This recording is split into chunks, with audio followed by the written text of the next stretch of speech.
perfectly accurate. And that's by watching the way the Earth moves.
Sunday, meet the graceful, feisty, and pungent Minnesota mink on Wild America. Then, David Heil gets caught out in the rain. Well, it's a pretty good rainstorm, Fred. We'll discover the latest in cold remedies. Give me a break. And Rube Goldberg is at it again. All this and more on Minnesota's own Newton's Apple, followed by a celebration of the flora and fauna of the 50th state, Hawaii, Islands of the Fire Goddess on Nature. No one brings you family adventure like KTCA. Sunday, all beginning at 7, here on Channel 2. Special thanks to the Bush Foundation and the General Mills Foundation for their continued operating support of Twin Cities Public Television. You're watching KTCA TV, Channel 2. It takes two.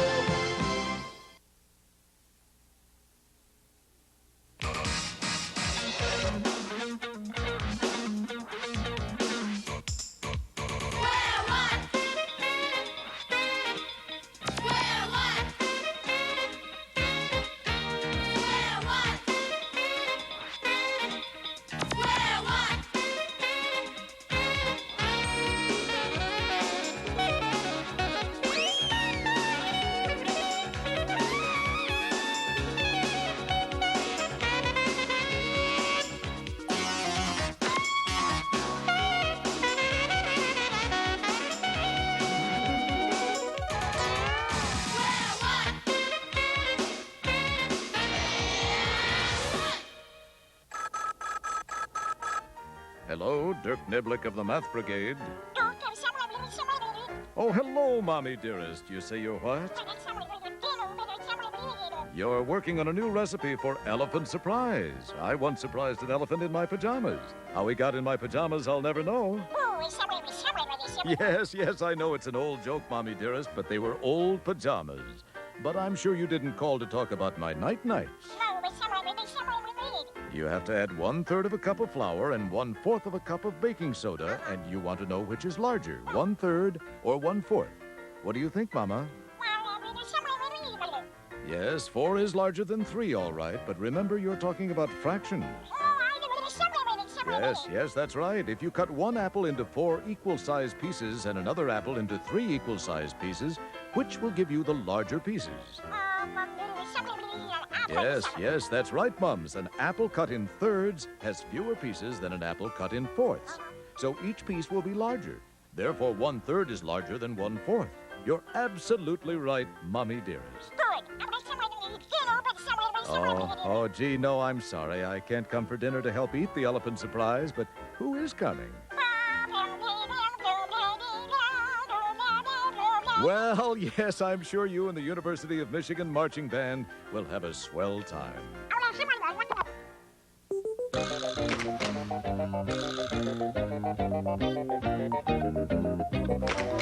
This is a little something that I do with 5 envelopes. Now, we're going to... Mr. Blackstone? Oh, Reggie, I'm glad you came in. Come here just a second. well, sure. I want to ask you to help me out. Stand right over here for a Okay. second. I have 5 envelopes right here. And may I borrow a $20 bill? Oh, sure. You got a 20? All right, money Oh, bags I just have a 1. Oh, only a 1. Oh, I'm sorry. Well, let me use the 1 for just a moment. You don't mind if I use your 1? No, go ahead. Okay, Will I get because... back, though? Well, I don't know. You may not. Because, you see, if you have a 1, and if you say the magic word like that, you see when you do that, you know what that is? What? That's called showmanship. Okay.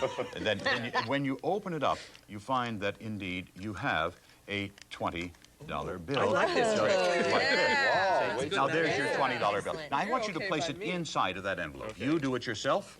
There we go. And place it in there. The envelope is empty. I'm Okay, washing I'm it. going to fold it. Is that Fold right? it, put it right inside. Okay. And there, now just if you would, stick your tongue out. There you go. Ooh. There. Now we're going to mix up the envelopes. All these others have been sealed ahead of time, and the one with the money in it is there. Okay? Now, Okay. would you mind shuffling them up for me? I'd be glad to. Mix them up. All right. Shuffle, shuffle. And would you mix them up too, please? Very good, Beverly. Hey, Okay. all right. Thank Okay. you. All right, I'm better Good. at shuffling envelopes Shuffle than I am off the cards. buffalo. No, don't bend them up. Just shuffle them. Excuse me, All I right. misunderstood. And now we have all of the envelopes right here. Now we're going to play a little game that I call Harry. Harry. I'm going to ask you to spell the name Harry, placing one envelope with each letter on the bottom, and then keep the envelope on Y. Okay. Then pass the remainder of the envelopes along to Arthur, and so on, and you'll see a most interesting thing happen. Yeah, Do that if I'll you do would, this. please. All right. H, H, A, R, R, Y. You keep that one. Now, Arthur, you do the all same mine. thing. H-A-R-R-Y. You So got I that. keep that and... I feel lucky today. H-A-R-R-Y. All right, this is it for the money. This is it. H-A-R-R-Y. I've got it. I Okay. can- Now, let's all open our envelopes and see what's inside. I'm a Beverly, rich what's woman. inside? I'm a You rich got there? woman. Are you a rich woman? See, this is a wonderful game to play. And inside, Feel it? I feel you feel it? I What have got you- stiffed. what do you find inside? A note. Says better luck next time. Arthur, what's in your envelope? This isn't your lucky day. Oh. What have you got, Cindy? Back to square one. Sorry, wrong envelope. And inside of mine, we have Aha! the money. How about that? Now, to do this trick, you need 5 envelopes. That's all. And you place a bill, any denomination bill, into here. Now, to begin with, you write funny notes and you put them in the other 4 envelopes and put the bill into the 5th envelope. Now, mix up the envelopes, but before you begin, you put a tiny little mark on the corner of the envelope that has the bill in it. So that when you mix up the envelopes, you can make sure that the bill is in the envelope that is second from the top. So that, you see, we do it this way, and then there's one on top of it, and the others are underneath it, like this, you see? Just like that. Now, you hand the stack of envelopes to the first player, and you ask him to spell Harry, putting the top envelope on the bottom as he speaks each letter. And when he comes to Y in Harry, he keeps that envelope and passes the remainder on to the next player. And he also spells Harry, keeping the letter Y, passing it on to the 3rd and the 4th player, doing exactly the same. And the 5th envelope comes back to you, and when it opens, after all the funny notes have been read by the rest, you got the one with the money in it. Voila! That's the way you do it. Now, you can do this yourself with your name if your name has 5 letters in it. If it has more or less than 5 letters, you might have to put the envelope with the money into a different position. See? So why don't you figure it out? Yeah, wasn't that fun? Right? In fact, you could even do it with your name. Your name, Reggie, has 5. Reggie. Oh, by the way, you came in a minute ago. What was it that you Oh, wanted? that's right. You know, you parked your car in the wrong spot, and there's a guy out there towing it away. And you didn't tell me? Well, oh, my goodness. Come on. I want to find out about the dollar bill into the 20. That's...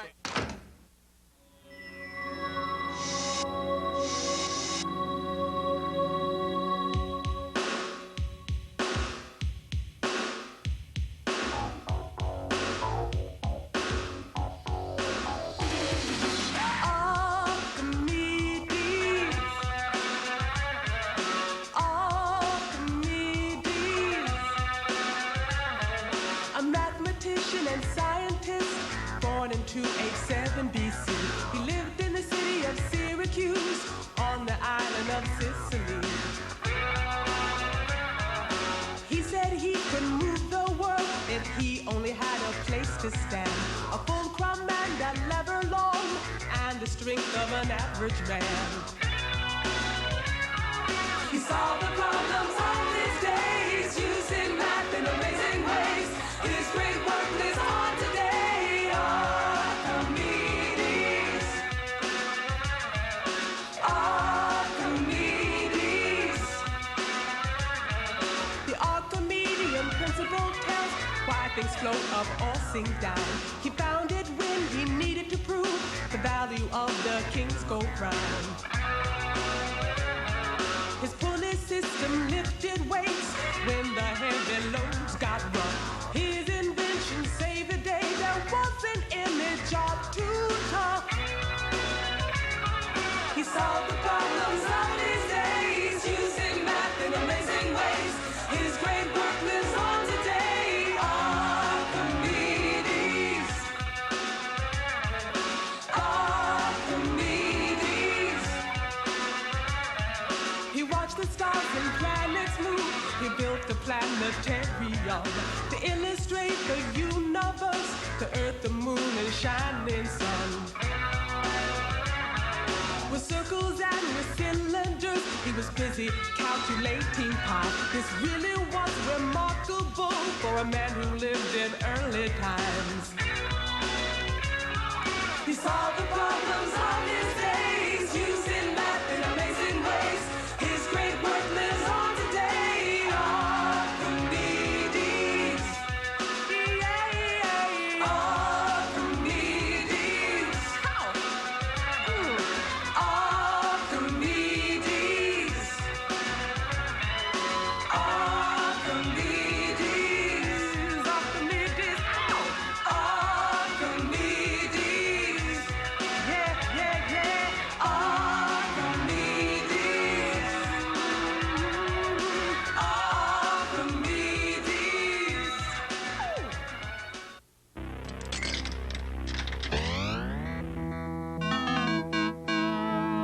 Mathman, your mission is to eat all the fractions greater than 1 and no others. When you encounter a number, you will have until the count of 3 to make your decision. And beware the shifty Mr. Glitch.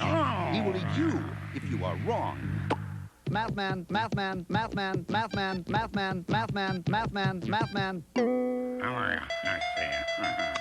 halves greater than 1. Oh, dear. Mathman.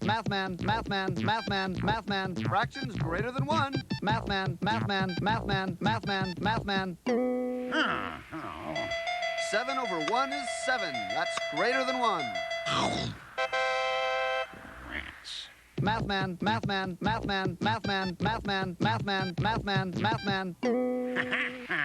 No, I think it's a trap. 5/5 is equal to 1, not greater. Why me? Chee! Mathman. Fractions greater than 1. Mathman.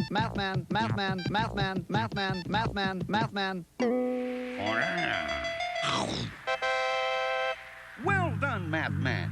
You have eaten all the fractions on the board greater than 1. You have won a free game. Go for it. Free game. I hate that.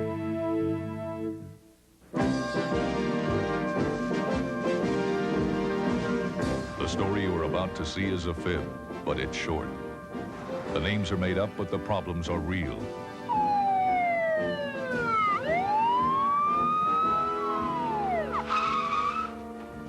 The low clouds met the high winds over the deep Pacific near the shallow coves and made it one of those days everyone cherishes about Southern California. It was Wednesday, 3:43 p.m. I was working the day watch out of Mathnet. The boss is Thad Green. Head of our computer division is Debbie Williams. My partner is George Frankley. My name is Monday. I'm a mathematician.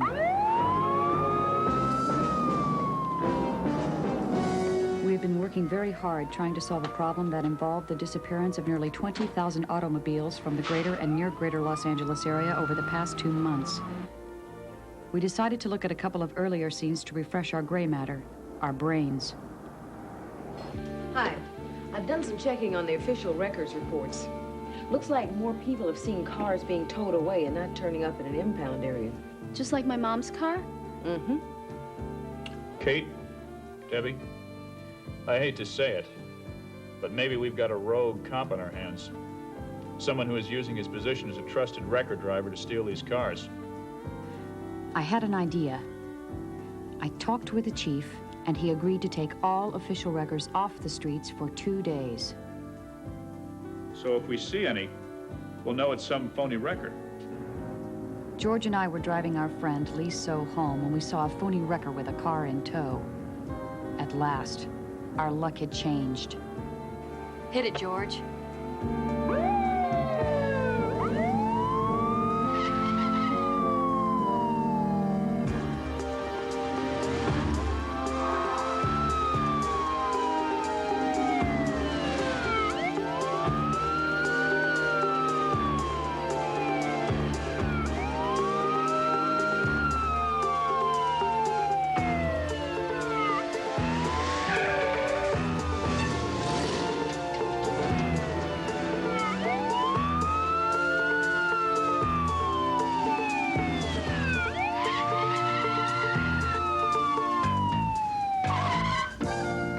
Unfortunately, our luck had changed. From bad to worse. Sorry, Kate, I lost him in traffic. That's okay, Pard. We'll get another chance.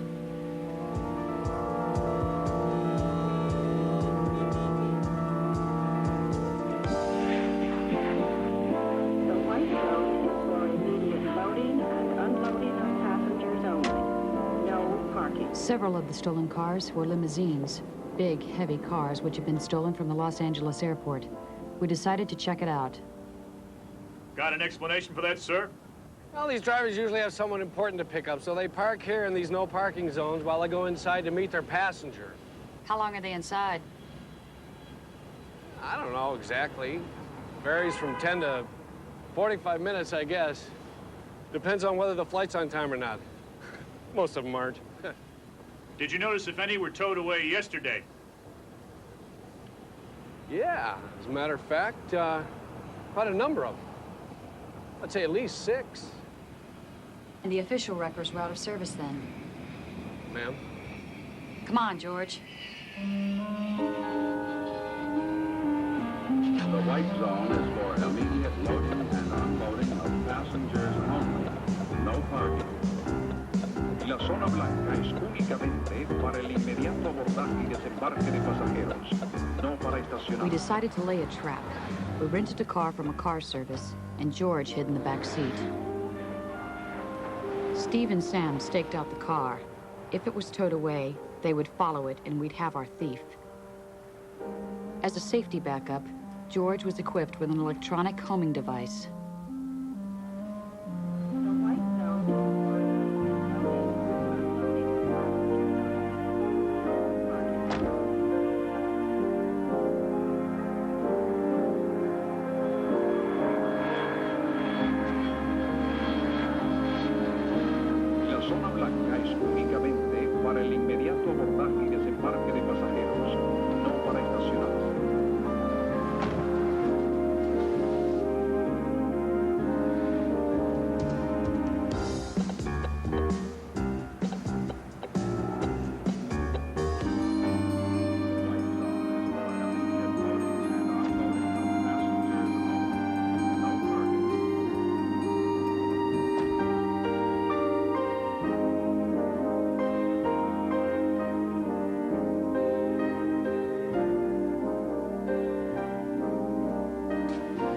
Hi, Liso. Any news? Hopefully we'll have your mother's car back real soon, Liso. Hi, you two. Where's George? Debbie, right this very minute, he's being bait in a math trap. You may really have discovered the answer to this mystery. I've checked the scrap metal business. What'd you find? Scrap metal sells for about $15 per ton. A car weighs on average about 1 1/2 tons. But they were stealing the heavy cars, and they weigh on the average 4,000 pounds. 2 tons. Right. So if each car were sold as junk, it would bring about $30. $30 isn't very much money. It is when you figure there are about 20,000 of them. Yes, that's about, wow, $600,000. That's rightly so. And they don't have to worry about getting caught selling stolen cars on the street. Never thought of that. What's that? Sam or Steve? We set up special communication. Monday. Hi, Kate, it's Steve. Nothing suspicious so far. We just wanted to check in. Thanks, Steve. Keep me posted. I probably learned more than I ever want to know about scrap metal processing, Kate. That's so? Like what? Do you know how they deal with junk cars? No, I guess I don't. Normally, a car is taken to an auto dismantler. What does he do, Miss Williams? He dismantles it, takes everything of value off the car, like the motor, the transmission, things like that. Then it goes to a processor. What do they do? They use a gigantic hydraulic compressor, which squishes the car into a waffle. That must take a lot of pressure. Mm-hmm. And they can compact a car very quickly, less than a minute. And a car that's only about that thick would be a lot easier to store. And get this, Kate, scrap metal sales in the past 2 months have nearly doubled. It's a big business. That must be what they're doing. You mean they're going to make my mom's car into a little pancake? It's Steve and Sam. Monday. Got something, Steve? Yes, Kate, a phony record just hooked onto the nose of George's car. It's being towed away. Stay with him, Steve. Will do, 10-4. Hey, buddy, move the car. Hey, take it easy. Oh, move it, LAPD, move it. No, it's not supposed to know. Move it. Steve, what's going on over there? George is being towed away and we're blocked in by a van. Tell him to move. I did, his motor's stalled. George's car is being towed out of sight. You've got to tail him, Kate. License number is 313313. Come on, George has a homing device. Maybe we can follow him. I hope so. If that compactor gets a hold of him. Don't say it, Debbie.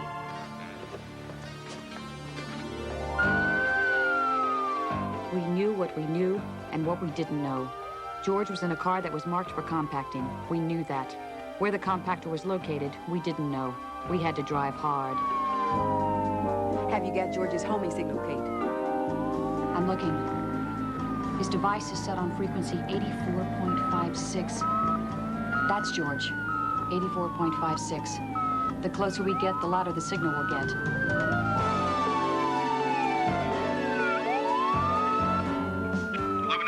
11 Adam 12. Come in, Kate. Yes, Steve, where are you? We finally got loose, and we're proceeding east on Century Boulevard, following the sound. Where are you, Kate? Over. We're on the beam, Steve. At Firehouse and Compton. We're not that far apart. Roger, stay in touch. Our signal's getting stronger. Right. We're gonna make it. Don't worry.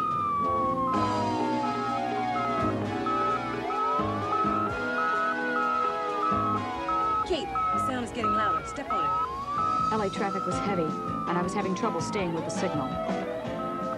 Kate, we're losing the signal. Do you have him? It's fading in and out, Steve. Keep on the beam. We're trying, Kate. Good luck.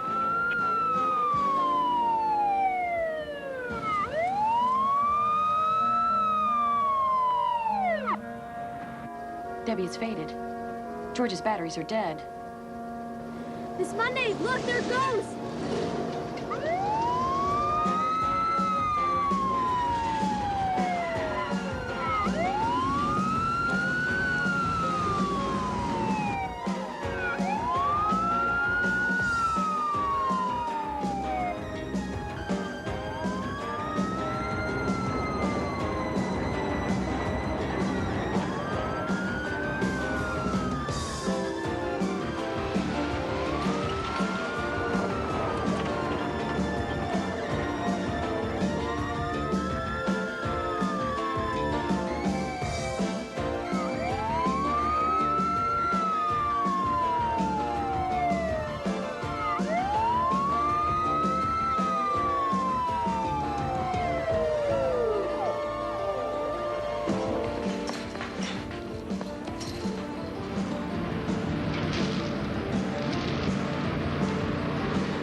It must be locked electronically. Let's go around.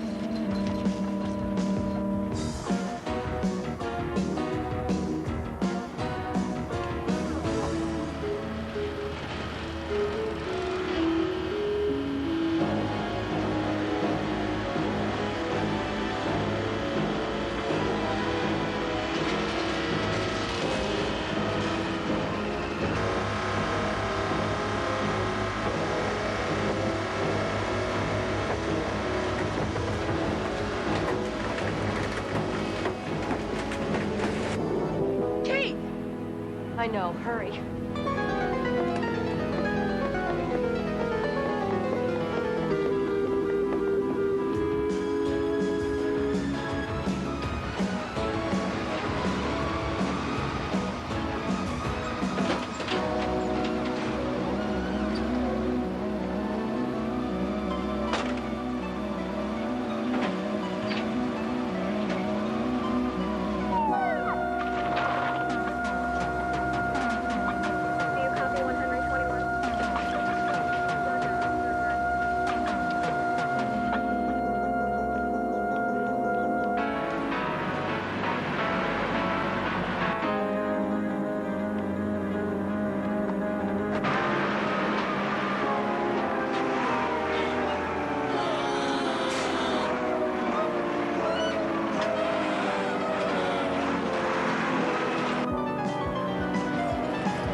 Don't try anything or I'll splatter you all over this place.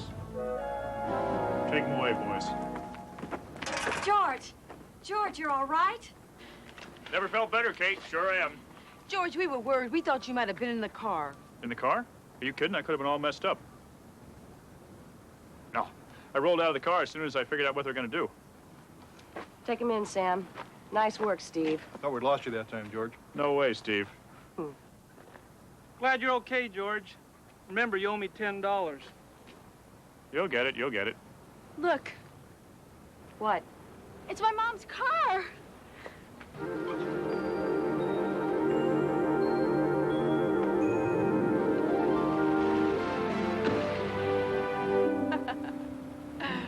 You okay, George? Uh-huh. Except for one thing. What's that? It's only 3 hours before I have to go to the dance with Martha. And I still don't know how to... Dance.